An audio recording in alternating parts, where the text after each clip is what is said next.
আসসালামু আলাইকুম রহমতুল্লাহ। আপনারা দেখতেছেন গাড়ি চলছে, এটা পুকুর নাকি সাগর নাকি নদী। আসলে এটা পুকুর না, নদী না, সাগর না, বরং এটা হচ্ছে একটা রাস্তা। আর সেই রাস্তাটা হচ্ছে আমতলী বাজার থেকে বিজয়নগর পর্যন্ত যে রাস্তা, আমি আপনাদেরকে একে করে দেখাচ্ছি। দেখেন এখানে কিন্তু অনেক গাড়ি চলাচল করে, ভ্যান, অটো, মাইক্রো সহ, সিএনজি, আরও বিভিন্ন সাইকেল সহ মোটরসাইকেল অনেকগুলো চলে। এবং আরও বলতে গেলে হাজার হাজার মানুষগুলা এই রাস্তা দিয়ে প্রতিদিন যাতায়াত করে। আপনারা আরও জানবেন যে এই রাস্তা দিয়ে কেউ যদি অসুস্থ হয়, অর্থাৎ একটা সুস্থ মানুষ যদি এই একটা রোগীকে নিয়ে কোথাও যেতে ইচ্ছা করে, অর্থাৎ ব্রাহ্মণবাড়িয়া যাওয়ার জন্য, তাহলে সে নিজেই অসুস্থ হয়ে যাবে। অর্থাৎ সুস্থ ব্যক্তি অসুস্থ ব্যক্তিকে নিয়ে ডাক্তারের কাছে যাওয়ার আগে আগে সেও হয়ে যাবে কি অসুস্থ। আপনারা দেখেন এই রাস্তাগুলো এত ভাঙ্গা, এত পরিমাণ ভাঙ্গা। এই রাস্তা দিয়ে আমি অনেকবার যাতায়াত করেছি।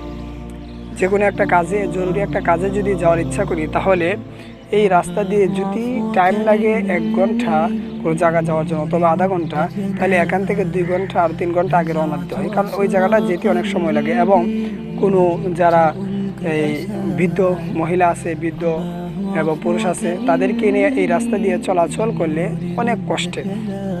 এবং প্রেগনেন্ট যে মহিলারা রয়েছে, যে মা বোনরা রয়েছেন, তাদেরকে নিয়ে যদি কেউ এই রাস্তা দিয়ে চলাচল করে, তাহলে অনেক ঝুঁকির সম্ভাবনা রয়েছে। তাই বাংলাদেশ সরকার সহ সবার কাছে আমাদের একটা আবেদন থাকবে, যেহেতু এমপি সহ সবাই নতুন সরকার নির্বাচিত হয়েছে, রাস্তার কাজগুলো বিভিন্ন জায়গার মধ্যে করা হচ্ছে। তাই এই জায়গার মধ্যে যিনি এমপি আছেন, যার দায়িত্বে এই রাস্তা পড়েছে, আপনারা দয়া করে জনসাধারণের জন্য, মানুষের চলাচলের সুবিধার জন্য আপনারা কাজগুলো অতি দ্রুত করে দেন।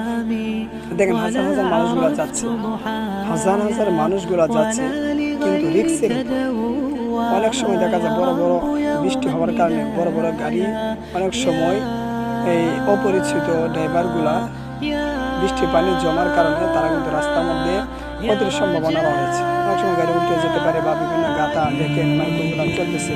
যদি বেশি বৃষ্টি হয়, আর এখন তো বৃষ্টির সিজন হওয়ার কারণে আপনারা জানেন যে এগুলা একেবারেই এই কষ্ট হবে এই রাস্তা দিয়ে চলাচলের জন্য।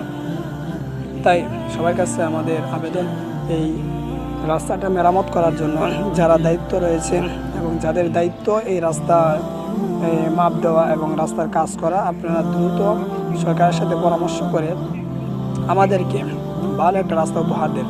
এবং এটা হচ্ছে আরও চান্দুরা থেকে আখাউড়া পর্যন্ত যে মেইন রাস্তা রয়েছে এটা, তাহলে এই রাস্তা যদি এরকম অবস্থা হয়, তাহলে প্রত্যেকটা মানুষ এখানে চলাচলের জন্য অনেক ক্ষতি হয়ে যাচ্ছে।